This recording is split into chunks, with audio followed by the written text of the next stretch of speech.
UK and Ireland technical trainer extraordinaire.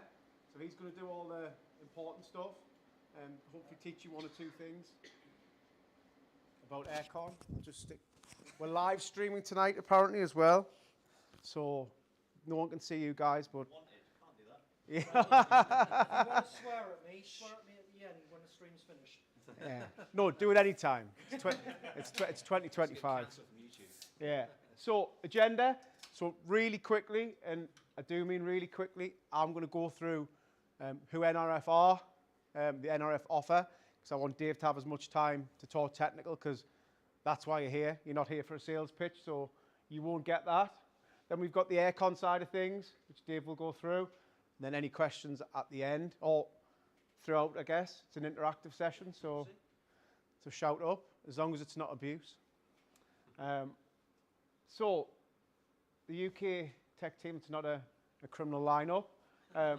The main guys for you to know is Dave, UK and Ireland Tech Manager. We also have Mark here, so say hello to everyone, Mark. Hello. Mark has just joined the company. He's not new on the scene. He's got 17 years experience in the trade, so he's a good guy, and he's going to be supporting the Millfield account in particular. So if he knocks on your door, get the kettle on. He's a good guy. The company is, we're quite an established company. We were founded in 1927. First prize of the night. Can anyone tell me what NRF stands for? Translated to English, because we are a Dutch company. Not really free. Not really free? I don't know, it depends what mood these guys are in. Right. Oh, come on, he deserves a prize for that. Who said that? Yeah. Is that euros? So this actually means Netherlands Radiator Factory. We're a Dutch company, so the Netherlands version is this long, the spelling, but that's what we are. That's our core. That's what we're passionate about. We're Indian owned. We were bought out in 2010. However, radiators, thermal, aircon is our passion. We also do a few other things. We've got industrial, marine, and then off-highway, so we do a bit of everything. Anything that moves, needs heating and cooling, we're involved in. 9 locations across Europe. The main location is Gdansk in Poland. That's our European distribution centre. And all the parts you get in your garage start off life there. Say 30,000 square metre footage, and it's already full, so we're already extending the premises. And everything we do, we test in-house. We validate and test, so nothing leaves unless it passes the test of quality, no matter what it is, no matter if it's an oil cooler, rad, or condenser compressor, it's all the same. So it starts at all these parts start their journey in Poland, and they then go to a company called AAG, you may all be aware of, in Rotherham, the new distribution centre, and then that's cascaded out to Millfield. So the majority of our stock is held there. We have a lot of stock on the shelf, upwards of 95% availability, and they keep a lot of stock in advance. And we have a complete offer to the market. So it's not just rads, condensers, compressors, oil coolers, heaters, blowers, and then other things. You've got EGR coolers, valves, hoses. We've just tentatively getting into the turbo game as well, but that's maybe down in the future. Easy Fit. Does anyone know what Easy Fit is? Yes. Yes. So you get all the seals, bungs, O-rings in the box if required. Our mission is to be above 80% of everything we produce. We're probably about 60% now. So if you see something with the Easy Fit on the side, that's the idea. It means you've got everything in the bag, in the box, to do the job. And you might not be able to see this at the back, so I'll try and explain it. So when we talk about the range available to you guys, Millfield keep the top movers in stock. So 227 units, about 15 grand's worth of stock. But available to them next day is, you can't really see that there, but just shy of 5,000 part numbers, 5,000 SKUs that is.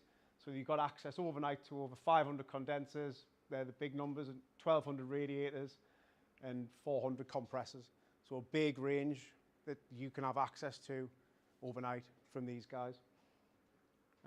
2.5 million, that's the stock holding that's kept centrally that you have access to. We're also very passionate about EV. Sorry if I'm swearing at you guys there. Some of you, does anyone do EV? Francis does. You do some, yeah? So so it's still very niche in this room then, okay. It is an expensive niche. It's expensive when it goes wrong as well. We have over 1,300 part numbers that fit FEV, battery vehicles, mild hybrid, that kind of thing. And we also have a full range of Tesla parts. So Tesla parts are notoriously impossible to get hold of unless you've got days and hours and months to wait. These guys have access to it overnight. Yeah. So these parts you think aren't in the aftermarket, they are, and these guys can sell you them. And the aim for NRF is to continue to do that and continue to develop. The next focus is we've got MG, BYD. They're the next ones we're focusing on. So the idea is to have everything you need, heats and cools your car, and more to come, but we can talk about that later. The web shop, now this, you'd think this might be relevant to the motor factor. It's really handy for you guys too. We have an online web shop, nrf.eu. Dead easy, it's free, you don't need any login details. And there's loads of handy info on there for you. If you've got options of rads, if something's bespoke, if you want to know the sizing of things. That could be OE partner as well. Yep, so it's all OE based. So it starts off with the reg. You put the reg in, and that brings up everything we do for that vehicle. It's all tech doc based, so it's as accurate as any other supplier. It's really accurate, yeah. And one of the beauties of the website as well, it's actually got 360 photos on there, so you can actually see the product all the way around. So if you click on the photo, we have 2 guys we employ permanently, and their job is to fill the 360 portfolio of taking photos. That's all they do. And what you can do is you can manipulate the photo to see where pipes go in, inlet, outlets. It's a really, yeah, it's a really good, good bit of kit. Dead easy to use now. You either put reg in there or back to the home screen, OE number. So if you have an OE number, bang it in, and it brings up the NRF number. What about imports? Is that only on?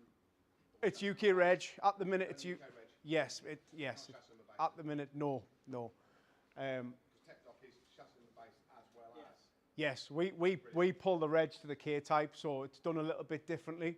I know most people do struggle with the VIN side of things on a free cat, but it's really handy and it's an asset. So save it in your favourites. Dead easy to use. Less than a minute, you can have the answer you need.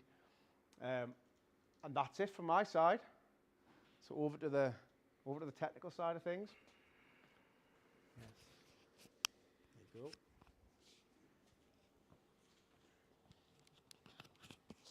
go. Right, as Johnny said, my name's Dave Talbot. I'm the technical specialist consultant for NRF UK. Before we start, I'm going to stand here and tell you I don't know everything. Every day's a school day. So hopefully I'll tell you some things you don't know, and I might even learn some off you guys as well. So first things first, the first question I always ask when I come into a garage and I do workout, what does the air conditioning do? What's it there for? Depending on what vehicle it's there for. Right, if we go with combustion, non-EV, what's the 3 main functions? So it cools the air. Sorry? Dries the air, takes moisture out the air. Does it do anything else? So when you do a service on a car, do you change anything to do with the ventilation? Yeah, so it actually cleans the air as well. So it produces cold air, it cleans the air, and it dries the air. Okay, you'll understand where I'm going with that as we get further into it, but it's always one of the first questions I ask. When it comes to EVs, and you'll know this more so than most, on some of the vehicles, the aircon is actually responsible for keeping the batteries cool as well. Yep. Does the aircon do anything else with EVs? Yes. Anyone else? Go on, what does it do? Varies. It obviously keeps cabin down. Yep. It cools batteries. Yep. It recycles on the cooling side of it as well. Yep. Sometimes braking circuits. Yep. That's about it really. Gearboxes, depending if it's four-head gearbox. One other function. Think about hotel room. What does the aircon do in a hotel room? Heats. So on some of the EV stuff, you've actually got a heat pump where the aircon is actually used to cool the car and heat the car as well. Yeah? So, should the aircon be used all year round? Yes. Why? Because it keeps the system sealed. Yep. Why? Because it pumps the oil around the circuit at the same time as it's pumping the liquid around the circuit, which keeps all the seals moist and Yep. sealed. So all your joints on your aircon system are sealed by these rubber O-rings, HNBRs. They're not rubber. They're neoprene. All right, neopol then. We're going to start picking. But they need lubricating. Yeah? If the oil doesn't go around the system, they don't get lubricated and they dry out. So that's where some of your leaks come from. Does the aircon system require an independent service? Any ideas what that schedule should be? Every couple of years. Every 2 to 3 years or 24,000 miles, thereabouts. What does an aircon service consist of? Drain, flush, refill oil, regas. Don't need to flush if you're doing a service. When you say oil, refill the oil, what, clarify? Well, you're obviously draining the system out first. Yep, It separates the gas from the oil. yep, And then when it comes to refilling, you have to oil first, then gas. yep. So how much oil would you normally put in? It depends. Yeah. So if your machine weighs the oil in and weighs the oil out, it'll only put back in what it's taken out. Yeah? Not necessarily. You can manually input as well. Yeah, you can do. But technically, if it's a sealed system, it's not leaked, and you've not lost any oil, You should have you'll only ever put in what you've taken out. Yeah? Because each system, is sealed, as I've said, and unless you've had a leak, you're not technically going to lose any oil. What else would you do on a service? change the valve cores. Yep, possibly. Sanitise the air conditioning system. Yep. So kill the bacteria on the evaporator. Check that the drain is functioning as it should be. There's no moisture build-up inside of it. Yep. When you do an oil change on an engine, what else do you do? Filter. Yeah. On the aircon system, you've got a filter. How often does that change though? The dryer, How often do you change the dryer? how often should you change dryer or how often is it? You should change the dryer, but look at the implications of changing the dryer. Yep. today. Hey, I'm not disagreeing with you. And what customers want to pay Mhm. for me to take a front bumper off Yep. to do 360. Yep. Once the front bumper's been removed, to change the dryer. Yep. Now, I would never change the dryer. I would replace the condenser with the dryer Yeah. in it. If it's a separate dryer, but that's a different kettle of fish, I would Yep. then change a dryer. So not disagreeing, but by the rule of thumb, that should be changed when you do a service. If you think of that as a sponge, put a sponge underneath the tap, turn the tap on, what happens to the sponge? Fills up, yeah? Once that sponge is full, what happens to that moisture? It just stays in there. Yeah. So it stays in freezer. And it comes out and goes around the system as well. Now, 134A, that moisture will eventually react with the refrigerant and turn into a cream. Bit like when you see a head gasket go and get the oil and water mix. Yep. Yeah. After another period of time, that cream will actually turn into an acid and it will actually start eating the components from the inside out.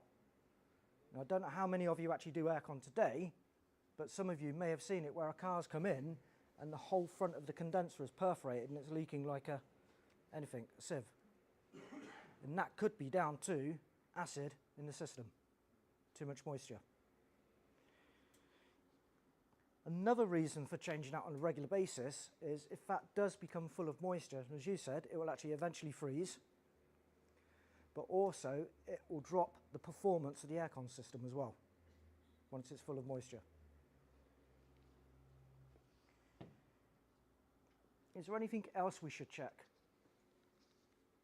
when we're doing a service? So we've done the antibacterial, we've checked the drain tube on the evaporator, we've technically changed the dryer. Anything else? Make sure that it can hold a vacuum. What is that telling you? If it's got a leak or not. Sorry? If it's got a leak or not. We'll come back to that point in a little while. I've never come across the scenario where you've got a system come in with refrigerant in it, you take the refrigerant out, you've got a vacuum, doesn't hold a vacuum. You've Yeah. never come across I've that. come across it a couple of times, yes. The seal normally turns backwards. Yeah. That's what happens there. So, as soon as we're there, when you're vacuuming the carpet at home, what's that vacuum cleaner doing? Sucking. When you're pulling a vacuum on an aircon system, what are you doing? You're literally sucking everything together. So like you've just said, if you've got a dodgy seal or it's turned itself inside out, you are not going to pick that up on a vacuum because it will seal itself because you've actually pulled it in because you've got a negative pressure. Yeah? Same as on a condenser. If you've got a pinhole leak on a condenser, because you've got no heat in there expanding it, you're not going to pick it up under vacuum. It's more so if you've got like a split in one of the hard Yeah. pipes, you'd If you've got a dirty great big hole, you will find it in a vacuum. to waste time. This is why you should never vacuum an empty air conditioning system. You should always use nitrogen to check. Yeah. Yeah, I was just saying, it's one to avoid putting nitrogen in it. It's like a first stop Or before do you put like Joe nitrogen Bloggs in it. did the other day, put oxygen in, start the car up, the almighty blows the front end off. Yeah. So how many of you have heard the stories of, I've taken my car to Halfords or Quick Fit, whatever it may be, they've put gas in, 2-3 days later it's not working, it's empty. They're not doing the job properly. No, because they're relying on a vacuum half the time to tell them that there's no leaks in the system. So never ever rely on a vacuum to tell you if there's a leak in the system. It's like I say, it's just more so if you've got a crack in the pipe, Yeah. something major, obvious. So Just avoid that. I know that guy there already knows the answer to this one, but I'll ask it anyway. Why are we pulling a vacuum on a system?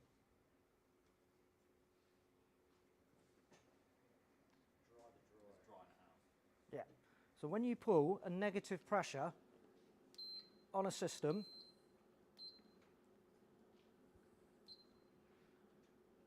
give me a second.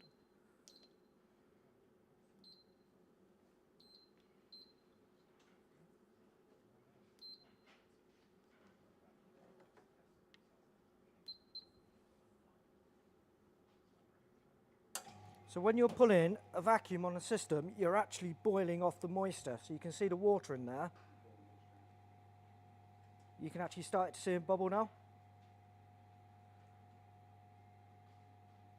And that is because you're actually lowering the boiling point, you're boiling off the moisture in the system.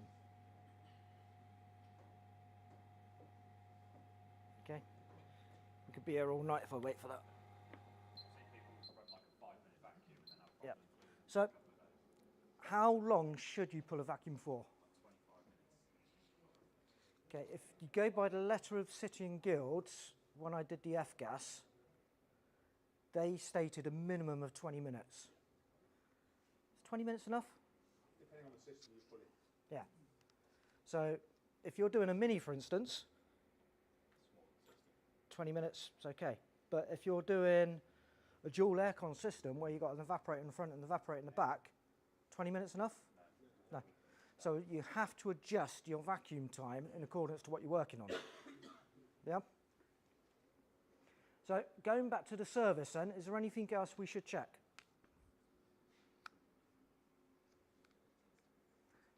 What about what's driving the compressor? The belt. Yeah, making sure the belt's not damaged, cracked, it's not jumping around, etc. What's the one thing the aircon system relies on if you think about the car going along? So what do we need to go through the condenser for the condenser to do its job? Airflow. So making sure you've got no crap on the front of the condenser, no leaves trapped between the condenser and the rad.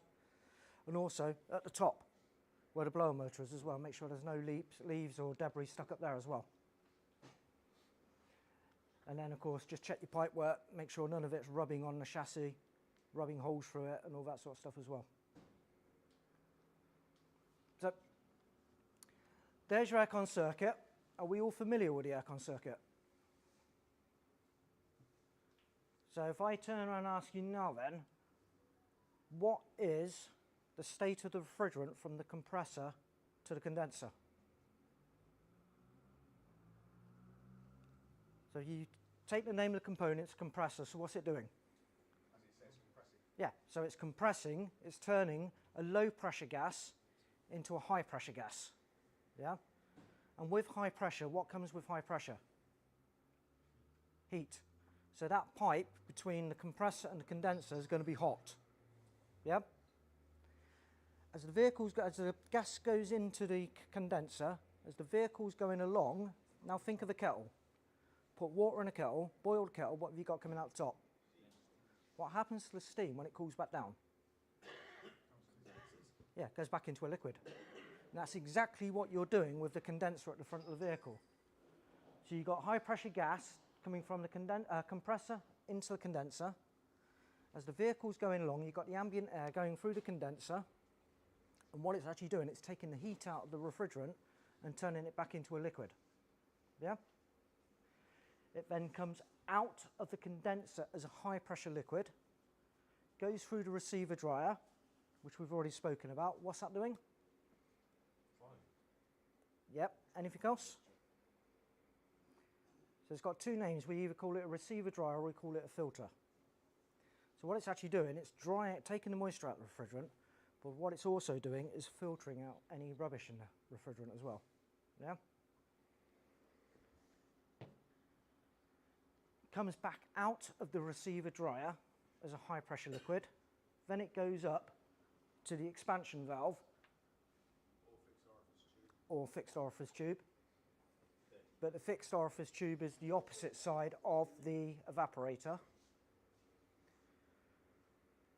Anyone know what that does? That restricts the flow of refrigerant going into the evaporator. Yeah. So if you think of an aerosol can, shake the aerosol can, you can hear liquid. You spray the aerosol can, and you get a 50-50 mix. 50% liquid, 50% gas. That's exactly what you're doing there. You're forcing all this high pressure liquid through there, and you're getting it sprayed the other side. Yeah? What that does, that opens and shuts. So you've got that there, it senses the temperature, and it opens and shuts. Yeah? So you've got your 50-50 mix going into the evaporator. Your blower motor is blowing the air through the evaporator. You're getting your cold air in the cabin. Yeah? What the evaporator is actually doing is absorbing the heat from the cabin and evaporating that 50% liquid and turning it into 100% low pressure gas. It comes back out the evaporator, back through the expansion valve, back down to the compressor, and away we go again. Does that all make sense?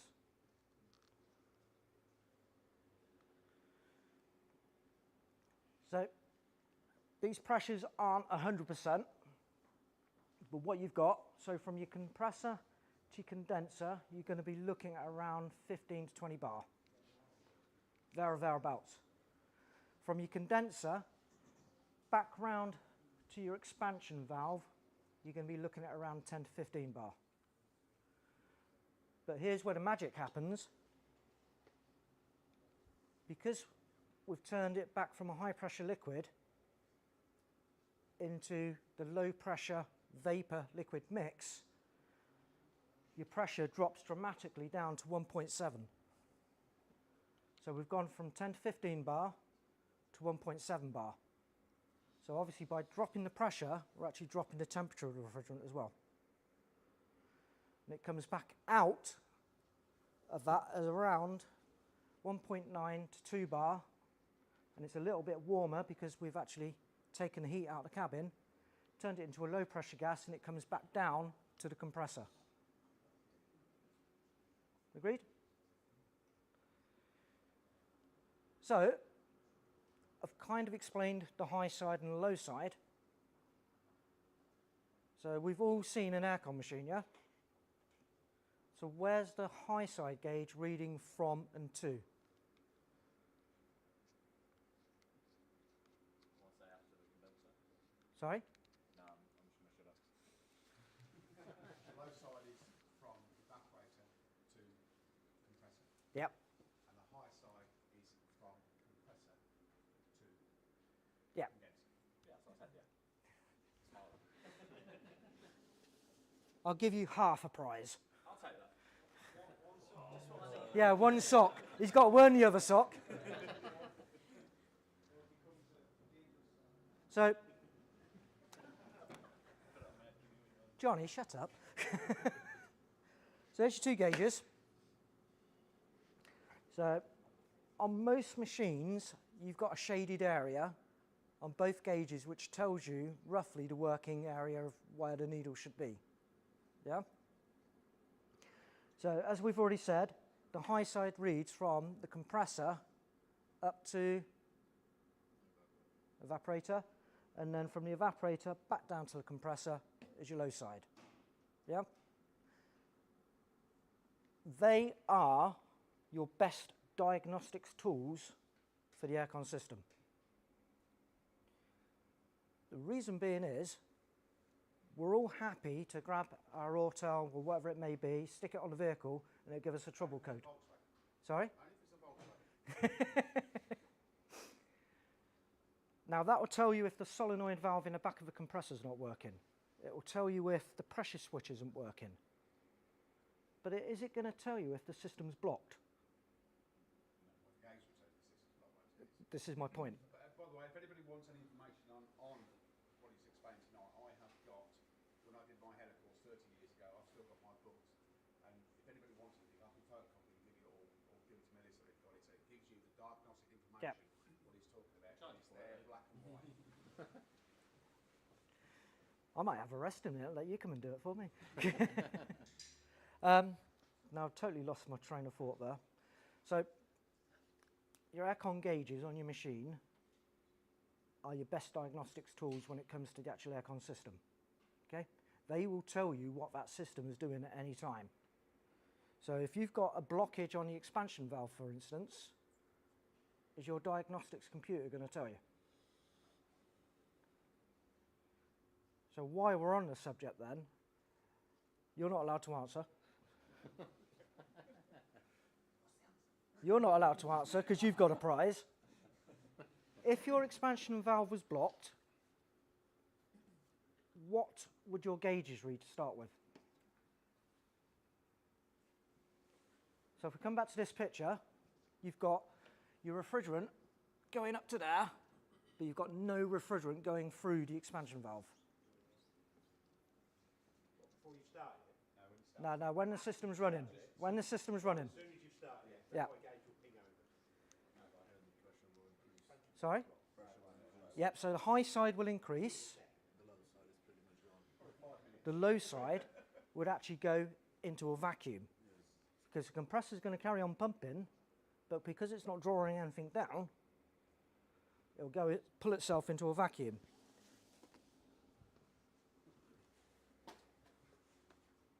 So that's what you'd see on your gauges.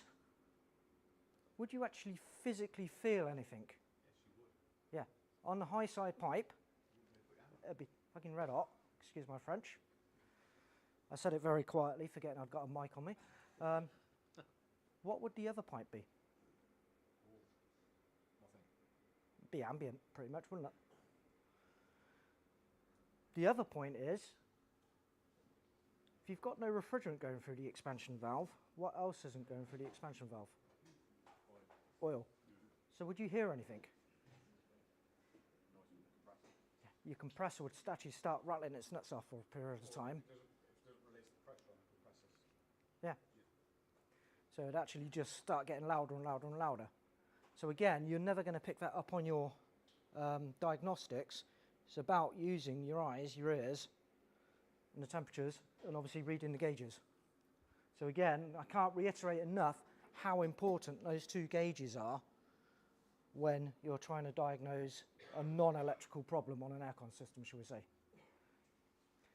And if you ever ring me up with a technical problem on aircon, the first thing I'm always going to ask you is what your gauge is reading, because that gives you a starting point of where you're going to go with it. Does that make sense? Right, so the aircon system in general then, what does it depend on to work correctly? Temperature outside. You're a step ahead of me, but yeah.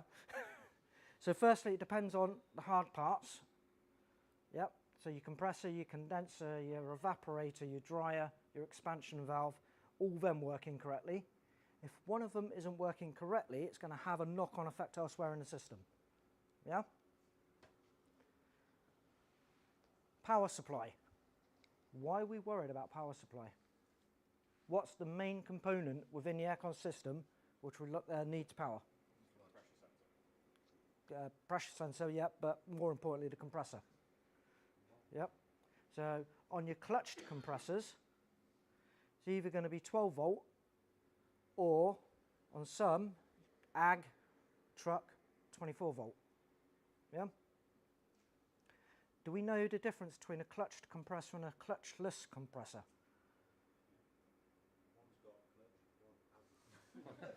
And there is always one, isn't there?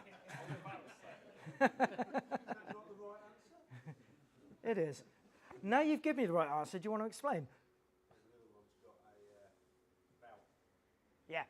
So a clutched compressor is your old school compressor, if you like. Variable displacement compressor. Yeah. So your clutch compressor is where you get in, turn your engine on, press a button on your aircon, and you'll hear the compressor click in, and you'll see your revs jump up. As soon as it reaches a certain pressure temperature, you'll hear the compressor click back out, your revs come down, and it'll keep on clicking in and out. Yeah? On a clutchless compressor, where you've got a solenoid valve in the back, find one which isn't going to leak all over me. So there you go, that's your clutchless compressor. Yep, so you've got no clutch at the front, but what you have got is a solenoid valve at the back which controls the flow of refrigerant going into the compressor. Yeah? As soon as you turn the engine on, this is running. Yep.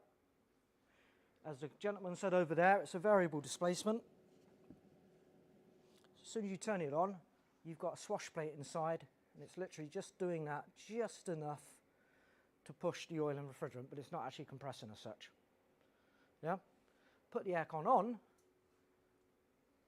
send the signals down to the valve, lets through more refrigerant, and that angle on that plate changes from doing that, and it starts pulling in more, compressing more, pushing more out.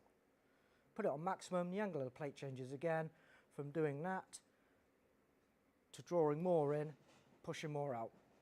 Does that kind of make sense in a simple way? While we're on the subject of this compressor, what's the most common problem with this compressor? Displacement valves fail electrically. Yep, so your solenoid valve at the back fails. More common than that though. Shaft inside bolt shears on. On VWs, yep. But the other issue we have, on here you've got a safety feature.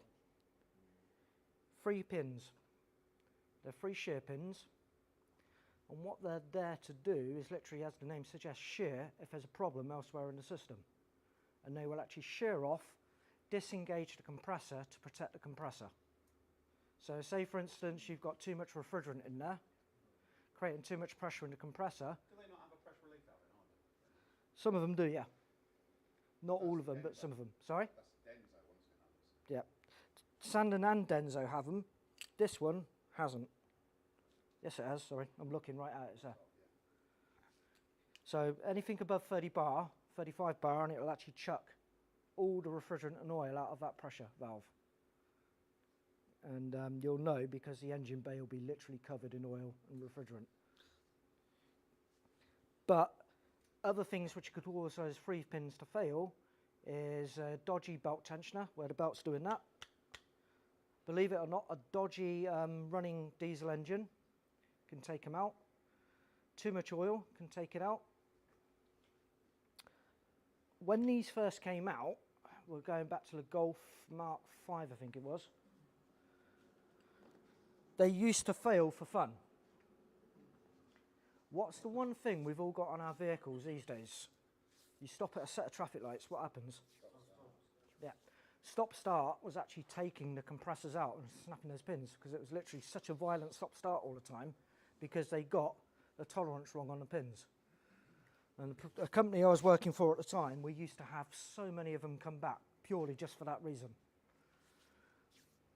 But I would say if you do get a vehicle come in with one of those compressors on, always check that the whole front turns and not just the front on its own. Yeah? Because if the pulley turns and the centre doesn't, it means those shear pins have snapped. Oh, it doesn't eject the whole pulley itself. No. Basically what it does, it disengages the compressor and allows the vehicle to carry on running. Right. Whereas in the old days with the clutch compressors, if the compressor failed, you wouldn't be able to run the car unless you put a shorter belt on and took the compressor out of the equation. Yeah, when it sees then it snapped the belt or something. Yeah. But the amount of those compressors I have come back under warranty now, and 9 times out of 10, it's those 3 shear pins which have failed, and it's not a warranty because you turn the centre bolt with a socket and you can actually still hear the compressor doing what it's meant to do. Okay, refrigerant. What refrigerants we're using?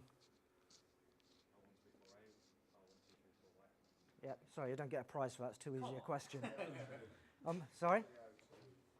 Yeah, so R744 or CO2. Okay, I don't know if any of you, I know you probably have. Don't know if anyone else has come across R744s yet. It's not, sorry? R744.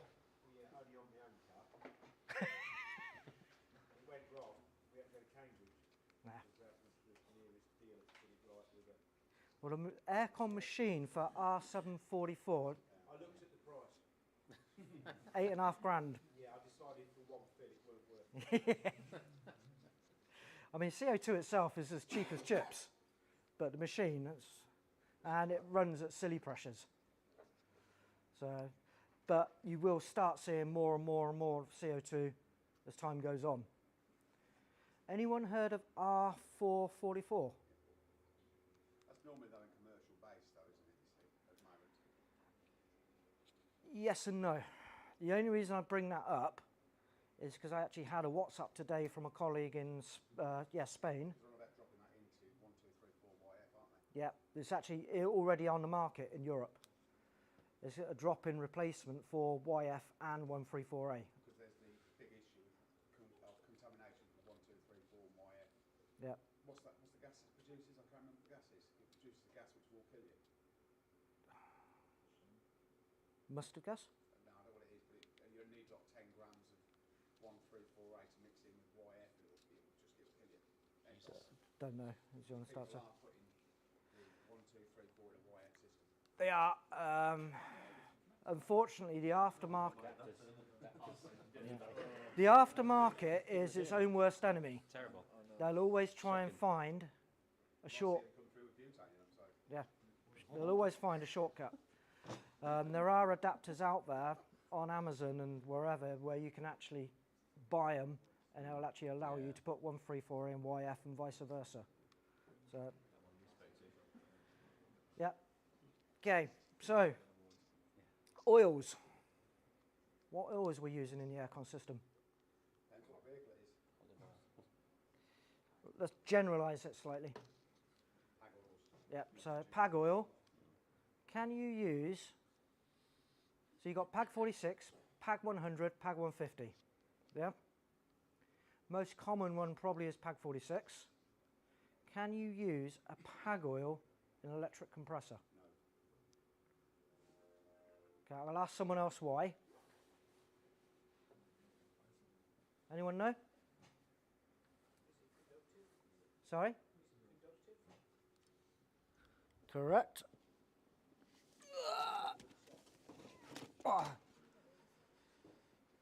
Mind your heads. So, Pag oil is conductive. You can't put it into an electric compressor. Because what you've got with an electric compressor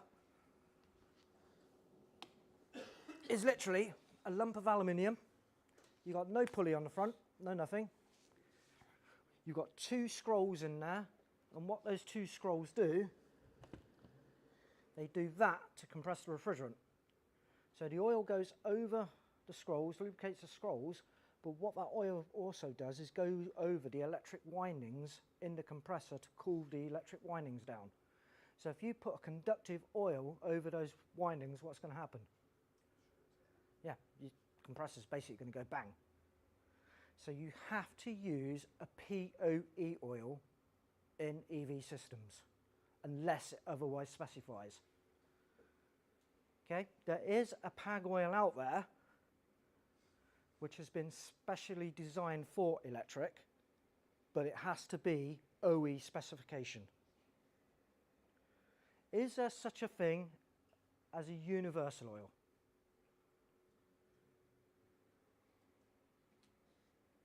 In short, the answer is no. Okay? The reason I say that is there are universal oils out there, but it's only universal if you flush that system totally clean and start again and just use the one oil. Because the universal oils do not mix with the existing Pag oil in the system. Once the car's been standing a period of time, the oil will separate and you're not going to get the correct lubrication of the compressor. Yeah? That's not a good sign. Someone's yawning already. I've been driving all day. Okay. So mechanical power, we've already spoken about the belt, checking the belt, making sure it's not cracked, damaged, etc. Make sure it's the right belt for the amount of grooves on the system. Yeah? Pressure switches. What does the pressure switch do on a system? Sorry? Yeah. So simplifying it, the pressure switch is a trinary switch, which is one of those. Yep. What that does, it will shut the system down if there's not enough pressure. When it gets to around 15 bar, what does it do then? System's already running when you get into 15 bar. So if you're getting to 15 bar, what that's basically saying is you need more air going through the condenser. So what that does then is turn your condenser fan on to provide that extra boost of air. Yeah? If it gets above, say, 30 bar, that will actually shut the system down, saying there's too much pressure in the system. That's simplifying it. Okay? That's right, fault code as well. Pardon? That's right, Yeah. fault code as well, yeah. Both trinary switches. What's the difference? And there's a reason why I'm telling you this. Female. Yep. Don't self-seal. So that sits on a Schrader valve, a bit like a tyre valve, yeah? Can I change the switch without degassing the system? Depends what system you've got. If it's a Mercedes, no, you can't. Yep. If it's an Audi, yes, you can. Yep. What about that one? No. But I would always recommend, even if you come across that one, degas the system first. Or there's no valve in there. And the story behind that is, I fell victim to it once myself. I took the switch off thinking I was being clever, and there was nothing underneath it, and I got covered. Okay, sun load sensor. What's the sun load sensor do? Pardon? Opens and closes and it's regulates as well. What a sun load sensor does is basically a fancy thermometer. So if you've got climate control, you set the temperature on your climate control. How does that climate control know when you've got that temperature and to maintain it? Your sun load sensor. Yep, normally, well, majority of the time it's on your dashboard. Some places it can actually be in the roof. Is there any other sensor, like the sensor which monitor temperature That is your sun load sensor. That's the only sensor which you've got for the aircon. You've got more, Temperature sensor. yeah. Not normally next to the climate control, there is also one more sensor which is built into the climate control. Like the earlier ones there was, wasn't it? How the air is. Yeah. And Mercedes, that was sunlight. That was sunlight sensor Yeah. effect. That was measuring the ambient temperature Yes. coming out of the vent. Same as the sun load. Okay. Yeah. Okay. Not many people know this. You probably will. Ambient temperature sensor. What relationship has that got with your aircon system? Tells you the outside temperature, but what relationship has it got with the aircon system? How fast to run the fan? Pardon? How fast to run the fan? How much fuel you're going to use? That's only if you got your window open. So, To see if it needs the aircon on and by how much percent. so at the front of the vehicle, when the vehicle's going along, what are we trying to do to that refrigerant? At the top of the vehicle, where the evaporator is, what we're trying to do to that refrigerant? Heat it there as long as we can. And heat it up to evaporate it. So if it's -2 outside, we're going to do a cracking job there at the condenser. Not such a good job at the evaporator. Why would you? Sorry? Why would you want to do a good job with the evaporator at -2 outside? Yeah, but if it's climate control and your aircon comes on straight away, yeah. That's where displacement comes into it, isn't it? Yeah.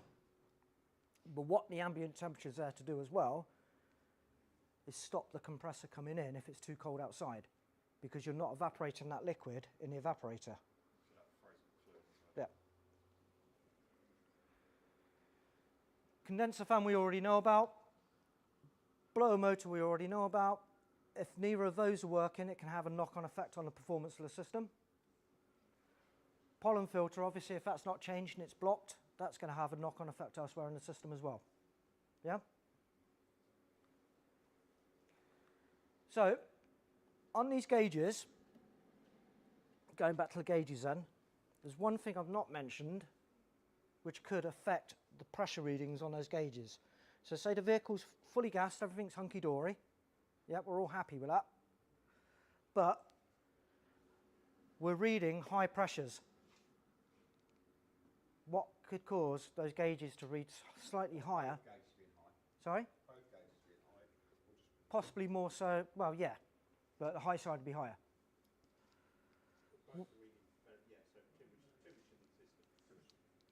No, if everything's fine with the car, what's the one thing out of our control which could affect the readings on those gauges? temperature outside. Yeah, ambient temperature. So if it's 40 degrees, if we're lucky enough to get a 40-degree day, just remember that your gauges are going to read slightly higher temperature. Yeah?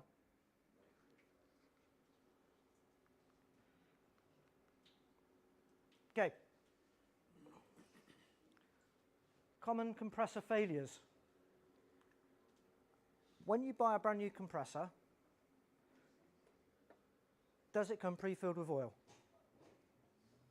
Should do. It's only for the testing purposes when it comes out from the factory. Okay. I'll ask the question again then. When you buy an OE compressor or you buy an NRF compressor, does it come pre-filled with oil? OE compressors will do. NRF compressors will do. Okay? Is that the system charge or the compressor charge? If it's an NRF compressor, it's a system charge.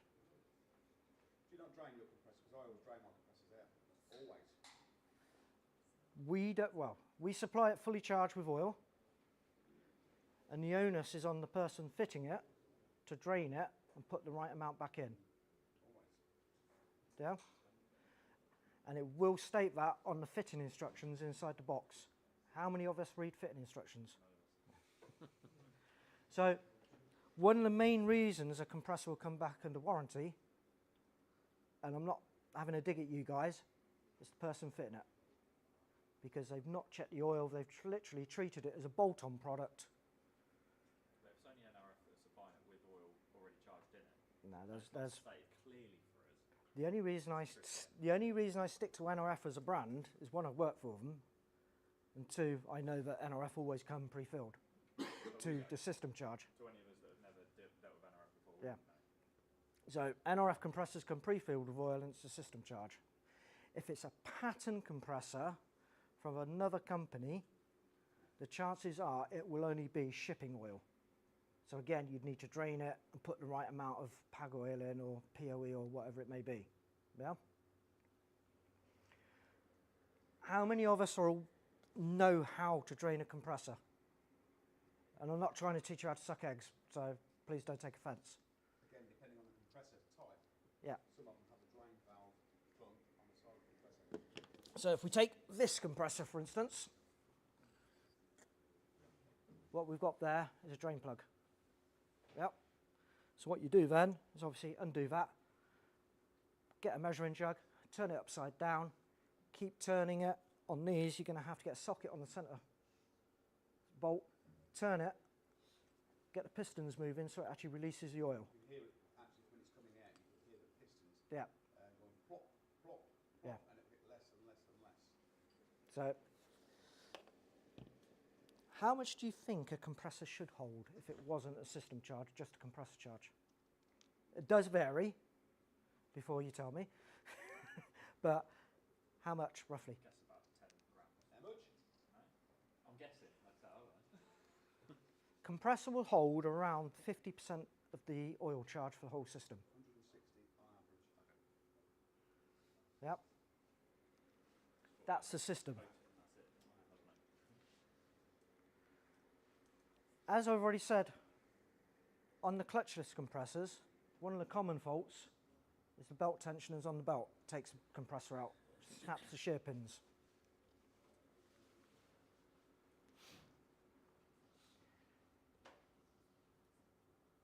There is the oil come out of the compressor,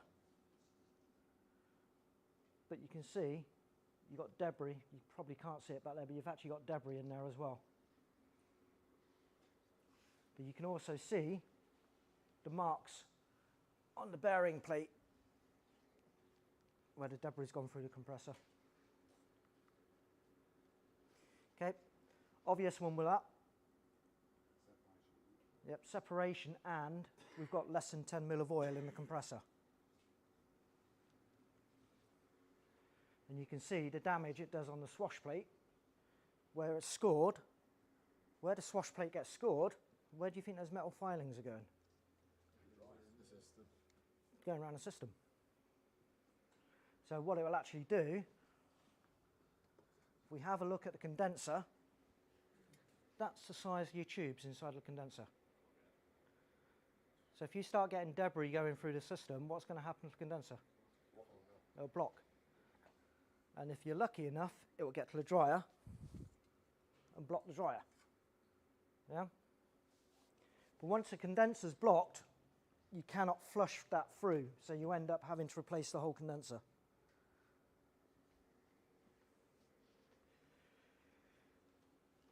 Now, I know most of us use automated machines these days, and that tells you how much oil to put in, how much dye to put in. Does it matter how much dye I put in the system?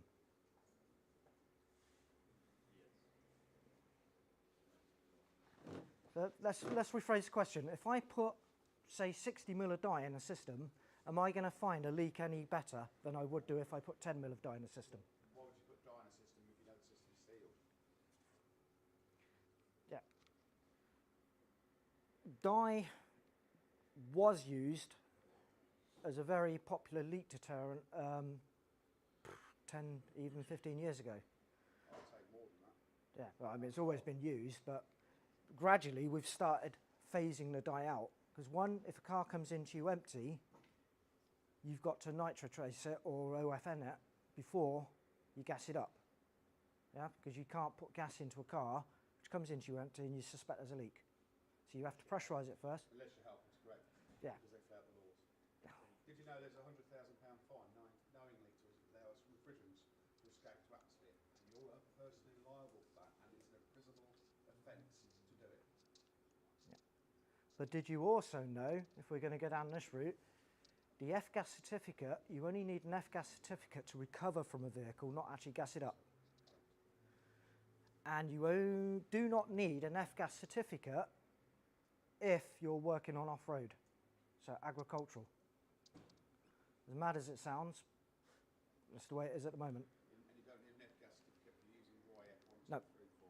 Today, but that is going to change. Okay, so that is too much UV dye, and by adding too much UV dye, essentially you're adding too much oil. Yeah? But there's two types of dye on the system, on the market. You've either got an oil-based dye. What's the first problem you can think of with that? Contamination. But going back to what we were saying about oils earlier, what happens if you put the wrong dye into an EV vehicle? It doesn't mix. You're going to kill the compressor again, because chances are it's going to be PAG oil based. Yeah? I think they all are PAG oil based, Yeah. but EV. There is actually a POE one out there. But there is also a solvent-based dye. And it tends to be the cheaper one. But what does solvent suggest to you guys? Yeah, it's cleaner. So basically, you put too much solvent dye into a system, what it's going to do is actually going to strip the oil off the pistons in the compressor, and it'll kill the compressor. It perishes seals as well. Yeah, it'll kill the seals. Okay, so always go with an oil-based dye, not solvent-based. And how you normally know that is by the price of it, because the solvent-based is dirt cheap, whereas the oil-based is slightly dearer. But again, if you do an EV, just check which dye you're using if you're going to use dye. So going back to the clutchless compressors, I've already shown you that one, but there's another design, and you can actually see where it's snapped there, there, and there. And what that does, it allows that pulley to turn independently of the centre. So if that's happening, it's what we call a front plate failure, and something else has caused that to happen. Don't know if you can see this clearly at the back, but this is basically what happens when a compressor dies. Where it's had debris go through it. This is a scroll compressor. You can see where the debris has gone through it, and it's actually battered the scrolls, and you can actually see the debris sitting in the bottom of the compressor. And by that point, you're changing the compressor, you're changing the dryer, you're changing the expansion valve, you're changing the condenser, most likely changing the evaporator as well. You can buy inline filters now, can't you? You can. Back flush. Yeah. And then we put an inline filter between the evaporator and compressor. Yeah, there is an actual filter called compressor guard, and that will actually sit in the suction port of the compressor, and it will stop any debris going back into the compressor. The only issue I have with that is if you're pulling debris in, what's going to happen eventually is that filter will block up as well. Yeah, so you'll end up with the same problem anyway. No, you don't. You don't have the same problem. Well, you don't. Because you'll get to it before the aircon stops working. Yeah. The customer brings it back in, so you take the filter out, clean it, put it back in, away you go. But you'd still have to charge your customer for that labour. But you told us for that, don't you? Yeah. It's cheaper than taking the dash out to change the evaporator. Oh, absolutely. Okay, oils we've already covered. So again, we've already covered the how to change the oil in the compressor. But as I said earlier, the compressor holds 50% of the oil. Suction hose holds 10% of the oil. The condenser will hold around 10% of the oil. The evaporator around 20%, and the receiver dryer about 10%. So the point we're making there is when you actually change a component on the system, you have to bear in mind you're taking X amount of oil away from the system as well. Yeah? So when you do your recovery, you're taking out X amount of oil, but the only oil you're really taking out is what's in the suction line. Yeah? But when you're taking off a component, you're changing it, you need to put that amount of oil back into the system as well. If you go on to auto data, Will, or AX Pro, it actually tells you how much the compressor holds. Yeah. It says it in And we've also got posters which we'll leave with Millfield as well, which gives you gas charges, but it also gives you system oil charges as well. And you can actually find all that on the NRF website as well. So, apart from me showing you boiling off moisture, has anyone seen one of these? You've probably recognised this to a point. This is what we call the sight glass. But back in the day, you used to have the sight glass in the top of a receiver dryer or the accumulator, and you could actually see the refrigerant flowing through it. Well, this is the same sort of principle. You can actually attach this to the high side of the system, take a gas sample, and you can actually see if you've got too much oil in the system, too much moisture in the system, too much dye in the system, just by doing that before you connect your machine up. Leak stop. Anyone use leak stop? Anyone heard of leak stop?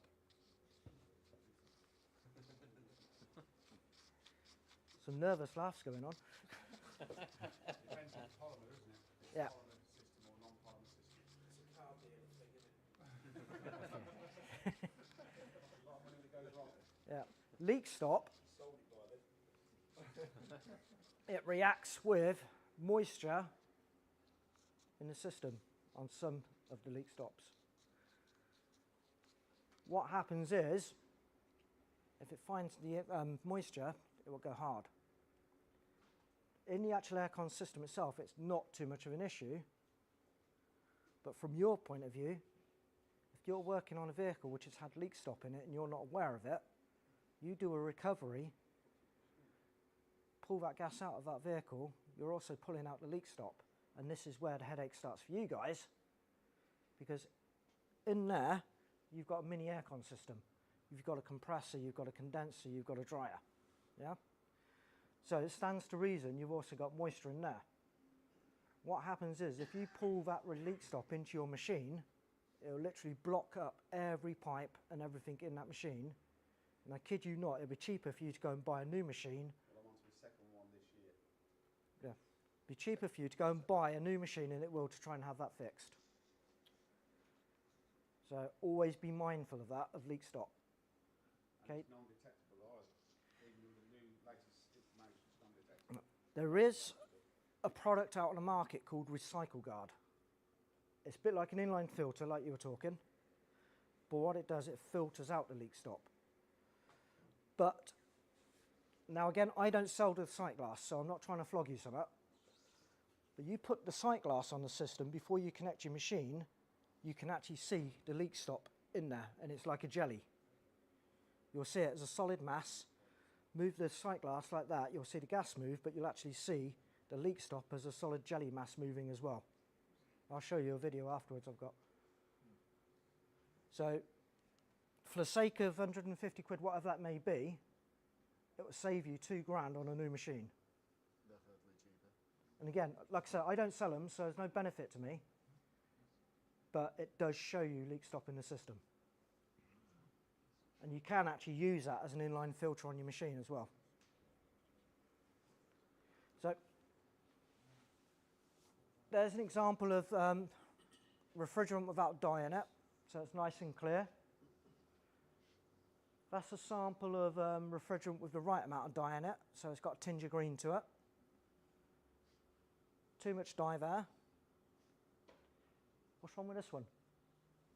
Can we see the line in the middle? Remember I was saying about using two different oils in the system? That's literally what happens, it separates. So this one, it says burn oil. What would cause the oil to burn? Before the failed compressor. Not enough oil? Anything else? What would cause the overheating? So the fan not working. What about condenser fins folded over? Blocked. That would cause it. I'm going to say airflow, it'll cover both of them. Yeah. Have you had a prize tonight yet? Have you had a prize yet tonight? Yeah, but I ain't got any socks yet. Right. I'll tell you what, I'll take that one back and you won't get anything. Just for your cheek. Chicks! Oh, I've got 2 prizes now. Come on. What else would cause the oil to burn then? So too much oil, not enough oil, wrong oil, condenser blocked. What about too much refrigerant? Would that cause it to burn?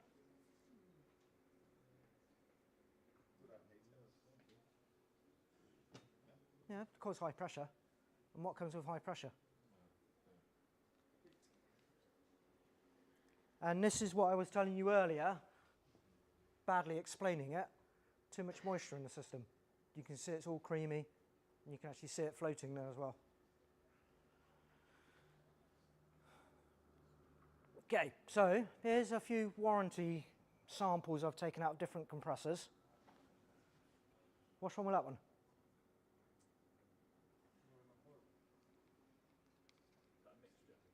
Nope.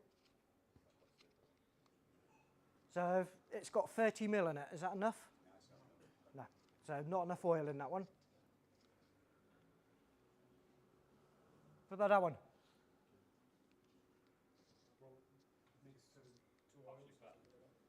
So you've got different colouring now, yeah? So it's darker at the bottom than it is at the top. So you've got a mixture of two oils, but you can also see the debris in it as well. What about that one? And for those of you who can't see, it's actually brown. What would cause it to go brown? It's not burning. It's gone brown because the receiver dry is broken down, where it's had too much moisture in it, and it's literally broken the receiver dryer down, and it's gone into the system.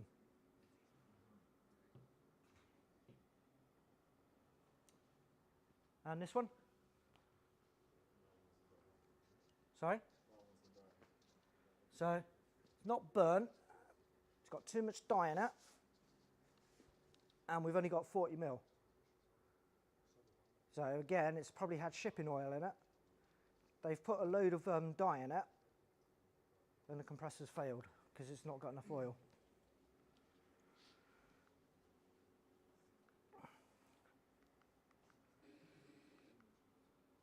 Flushing the system. I'm guessing you flush systems. Not so much these days, and I've sort of replaced the system for flush. Yeah. Anyone else flush a system or know of flushing a system? Okay, why do we flush a system? Mainly because you've got a breakage somewhere in the system and it's caused a blockage. The main reason for flushing a system is going to be a compressor failure, where the compressor's worked and worked and worked, it's seized, but it's still trying to work. And what will happen is it'll just chuck debris around the system.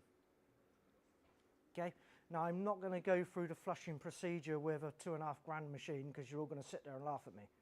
All right? If you ever come across the point where you need to flush a system, you've got this on the market. Okay, what you do with that, you get your OFN cylinder,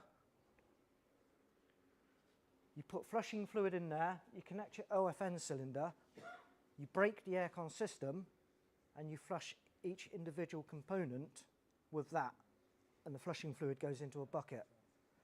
Change all your O-rings. Yep, change your O-rings, but don't answer. What can't you flush?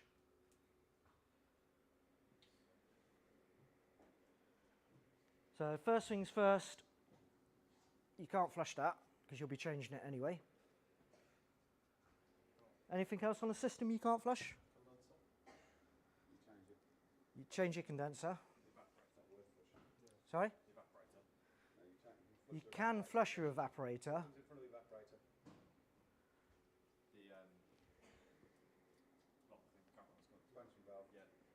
Carry on like this, you'll get your other sock. You can't flush through the expansion valve. One, it's because it's a restriction anyway. What else can't you flush? One more component. And it's the component what's caused you the problem. Compressor. So before you flush a system, you've got to take the compressor off the system. You think. The dryer and the expansion valve. Okay, so I'm not going to go too much into flushing, but that's the basics of it. Okay. I suppose the other thing worth mentioning with flushing, you've got to flush it one way, then back flush it. Yeah, then use your RFN to dry the system out afterwards. Back in the day, we used to use brake cleaner to flush the system. It was great stuff. I smoked back then, so using petrol might have been a little bit more riskier than brake cleaner. But brake cleaner was great, used to do the job, but it evaporates pretty much straight away as well. So it was pretty good in that respect. Okay. We've got literally 5-10 minutes. What's wrong with that picture? Black and white. I'll use a bloody colour camera next time. So, old style compressor, but you can see the front of it's all melted. So it's got too hot. Yeah? We've already gone through reasons why a system would get too hot. Lack of oil, too much oil, airflow, too much gas, fan not working. Yeah? What's wrong with that? He's been borrowing a sand lorry down the road.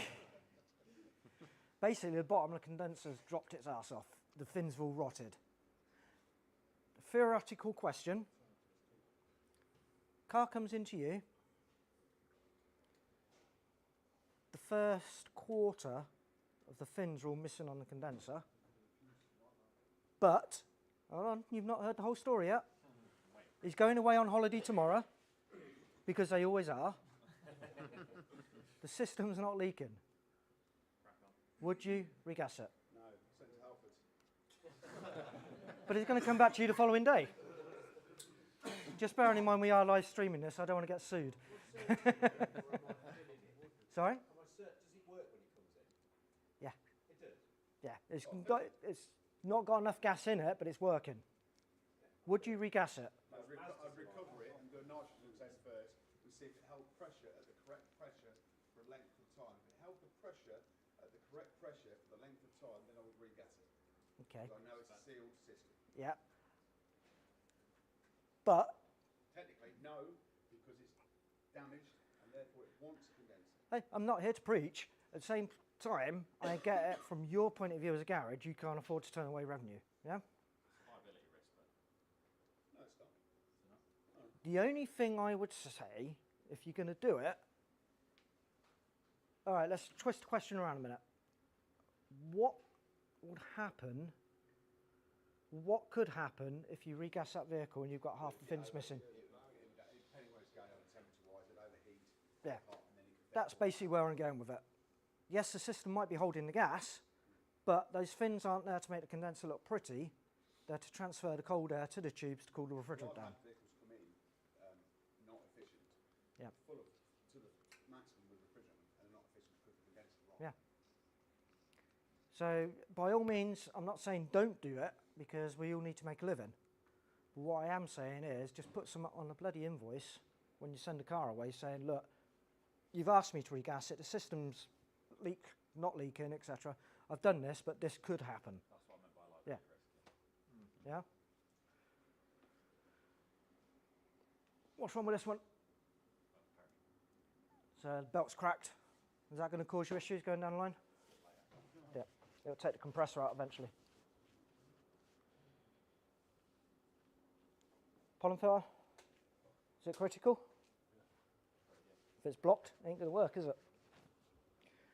So again, the point I'm trying to make with a lot of this stuff is, say for instance, the compressor fails, there's always a reason why the compressor has failed.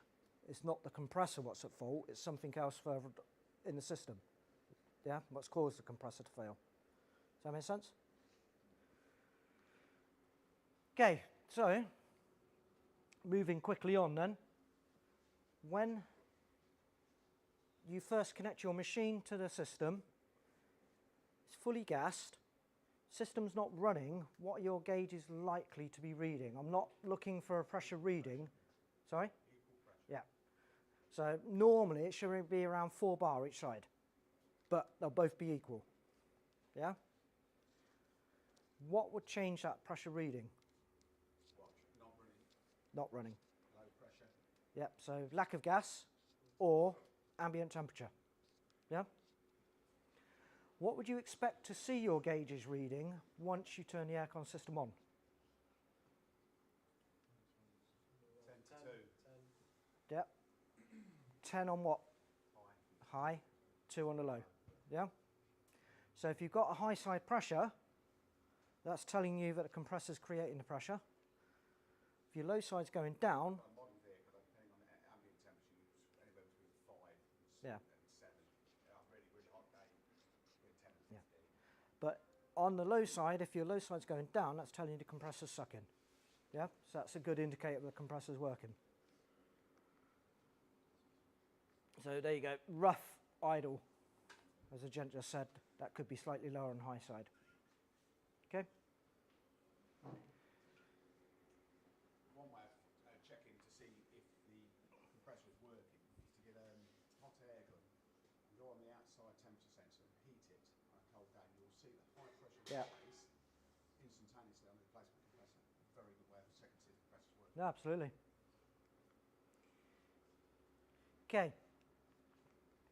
Here's a few examples for you then. High side is reading 15 bar, low side is reading 2 bar, but you're not getting any cold air.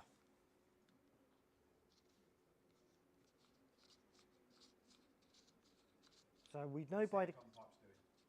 Sorry? What's the aircon pipes doing? Is the low side hot, cold and the hot side, high side's Yep. hot? Yep. Well, in that case, I would say you've got a heater mixer flap stuck open so it's getting hot air through the mixer flap and not Yep. through the evaporator. So it's either going to be your mixer flap. No, won't be locked. It's got no air. Oh, no Yeah. air coming through. Yeah. Remember, I didn't say anything about cold air. No, I did say it's got cold air. Okay? So again, even though I say they are your best diagnostics tool, they're telling you, you'll get your other sock in a bit, all right? They're telling you that the aircon system is working correctly because your pressures are right. But you know it's not because you're not getting any cold air or air. But it's not the aircon system as such which was at fault. What about too high on both sides? What's the most obvious thing you're going to check for? Sorry? Both gauges are reading too high. What's the most obvious thing you're going to check for? Nope. The amount of gas, no? How many of us have got automatic machines and we drag them across the yard? Check your little screw on your weight plates. Yeah. Always go for the most obvious first. Take the gas out, put the gas back in, right charge, and hopefully it'll solve the problem. But the reason I put that one in there is because I have been to garages where they're dragging a machine across a yard, not locking the scale, and as soon as you do that, you're going to decalibrate the scale, and you could be ended up putting 2 kilos in a 500-gram system. Seen it? After 2 weeks of owning it. Sorry? I dragged mine across the yard and had a guy come out after 2 weeks of owning it to sort it all out. It does happen, and I was as guilty of it. I've done it before now. So.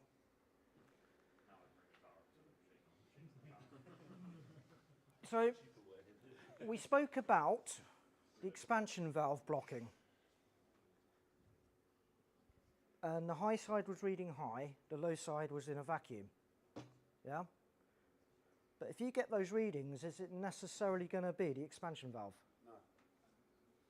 But where is that blockage? Is it on high side or low side? It's normally low side.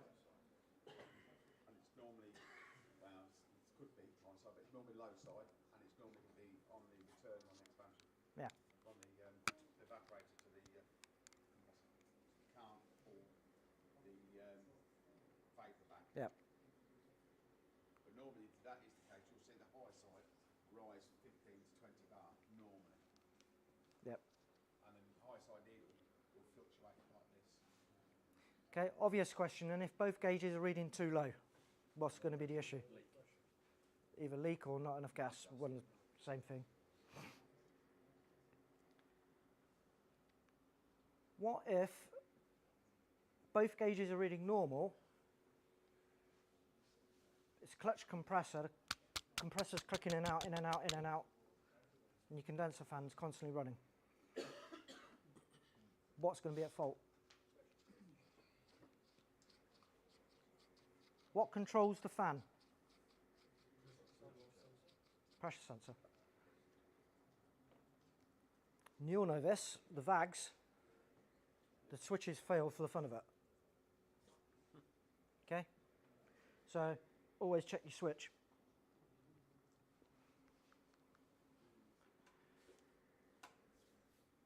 Say for instance, I'm not saying anyone will do this, you recover the refrigerant from the vehicle, change the condenser. Oh, knickers, it's lunchtime. Go off for lunch, you come back, and you forget where you are in the process and you just fire gas into the car. Is that going to have a negative effect on the system? I.e., first, what have we forgotten to do? Vacuum. Is it going to have a negative effect on the system? Not really, no. It could. It could, yeah. Perhaps shouldn't have been doing that job in the first place, to be fair. You haven't been to some of the body shops I've been to.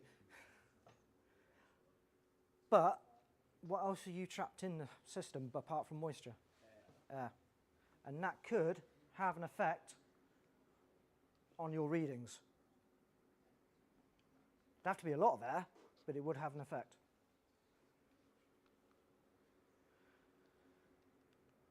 What if, start the engine,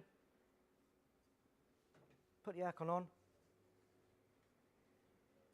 low side's too high, high side's too low. Or I can make it really obvious and say that the needles don't move at all. What's that telling you? Yeah, compressor's not kicked in. What could be the reasons for that? Compressor failure, reed valve failure, Yep. clutch failure. Yep. Fuse, relay, pressure switch. Well, the easy thing, you do basic bike diagnosis, wouldn't you? Yeah. You check power to gas compressor, you've got power compressor, you know it's not an electrical problem, it's going to be a mechanical problem. So basically what we're saying is, even though the compressor hasn't kicked in, don't just assume it's the compressor that's failed. It could be something else what's caused the compressor not to come in.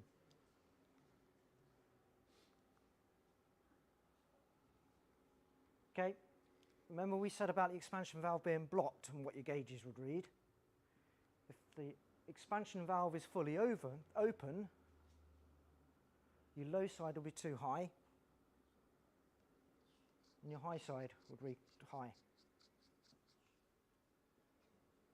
That's easy check, isn't it, to see that? Yeah. If that's the case, you just heat up the expansion valve and see if it Yeah. moves, or tap it on the top, see if because a lot of time, because you get moisture in the system, the needle will stick, you get rust in it. You tap the top of it, the needle will then bounce and then move. Okay, so that's the technical presentation out of the way, if you like. It's very much shortened to what we normally do in a garage. And what we normally do in a garage, we actually do the hands-on as well. Hence why we've got the machines and everything else. But because we're only working in a certain time frame tonight, we've had to shorten it down a lot. Okay, so what I'm going to do now, I'm just going to go quickly through what we can offer as tech support. So we can offer you phone support, WhatsApp support, email support, and if you have got a persistent problem, I can actually come to your workshop as well, okay, to help. As I said, we've got diagnostic helpline and advice, on-site trainings, on-site fault diagnostics, and as much as Mark is sitting there and Johnny's standing at the back, I am the face to you guys of NRF. I'll be the guy you'd see, not these guys. They talk sales and they talk, Okay, so some of the trainings we offer, AC basics, flushing, diagnostics, but we also do a bit of EV training now, not certified. We also do a bit on EGR valves now. I dare say there'll be other trainings coming on board as well.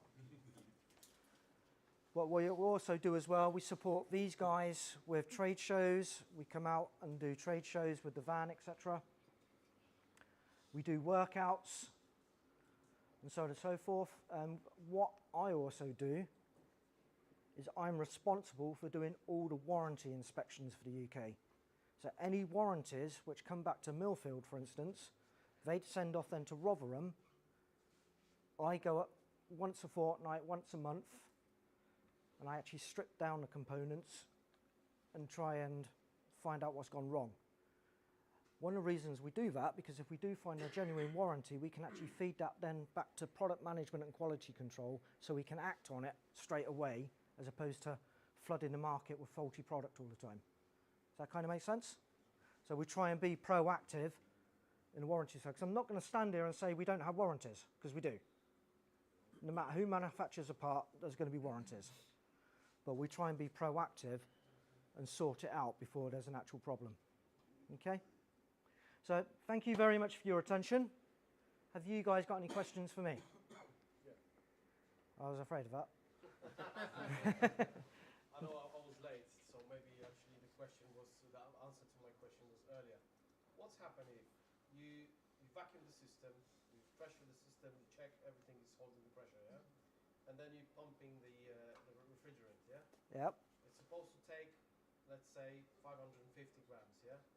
And it stops at 320, let's say, and it doesn't want to move any further. Why? First, have you pulled the right vacuum? Yeah. What's the vacuum time? I've got set as 20 minutes. Okay. Machine. How big's the system? Let's say Corsa. Yeah. What machine are you I've using? got the Robinair. Somewhere. Yeah. Okay. Firstly, I'd wonder if you've got a heater blanket on the bottle to pressurise gas. Are you building enough pressure inside the bottle internally on the machine to actually get the gas into the system? There's an easy way around it, isn't there? Take the high side off, Yep. just use low side, Yep. start the car, and pump it And in. allow the compressor to suck it in. Yeah. My old machine used to do that. I mean, it only happened a few times to me, but I was just wondering why it's actually does it. I mean, if you do come across the problem again, do it that way. Take the high side off and let the More cylinder system is Yeah. freezing the valve, Yeah. right side valve Yeah. going in, could be anything, could be absolutely anything. If it's still a fairly new machine, check your heater blankets hot. So the Also, check the dryer. Make sure the dryer's not freezing on the system, because that'll be an indication of too much moisture. I've got a technical one, but it might be a bit too technical. Can you go home? Got a 15 plate Focus. How does the single aircon pipe system work? With one with the low side on the external and the high side running through the centre of it. How does that work, that system? Because I've got a problem on a vehicle, as if to say that I've got a blockage. Yep. Both gauges are equal with the aircon running. The fan does not cycle. About 8 bar when the engine's running. No cooling at all whatsoever. However, the high side is slightly over hotter than it should be, and it will get to the point where it will cause the compressor to release the valve. Correct amount of refrigerant. you think it's a pipe fault? I do think it's quite old. How does that system work? I need to phone a friend. Yeah, but even if the pipe's faulty, it's only going to leak back to itself. So No, because the two part, one goes through the other, doesn't it? Yeah, but if it's even if there's a leak inside that pipe. but if it's throwing the gas out of the compressor, But the high side never gets above 8 bar. Never.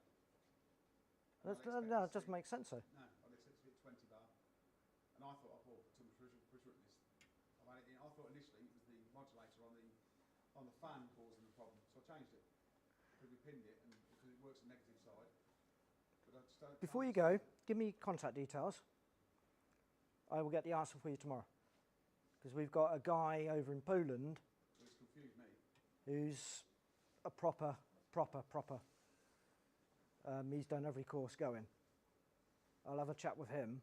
I just need to know how that dual system works, because Yeah. a lot of the cars coming through now are on dual Yeah. system based. That's only to make it more efficient. Make it more, yeah, it's all it is, yeah. But the fact it's throwing, Heat on the high side, low side, yeah. It's the heat exchange. but your readings aren't making sense compared to, Things don't make sense. That's what confuses and that's what's throwing me at the moment. I could understand it if you were showing 25, 30 bar on high side. But that's what I'd expect to see, to be honest. To fire a compressor, to relieve the pressure relief valve, Yeah. I'd expect to see 25 bar. Easily. And what gets me is the pipe is hot to touch. It's not over hot, but it's hot to touch. Yeah, but it's hotter than 8 bar, which is, yeah, I'll come back to you on that one. Leave me your contact details before you go, and I'll try and get an answer for you. Either be tomorrow or Monday. Any other questions? Has everyone found tonight useful in some respect?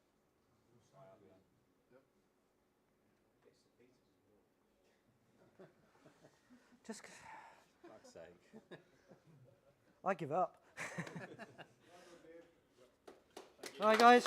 Thank you for your attention. More refreshments down the back.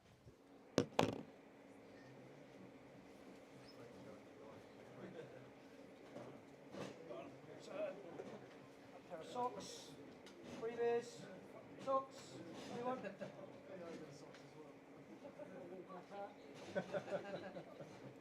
They're comfortable.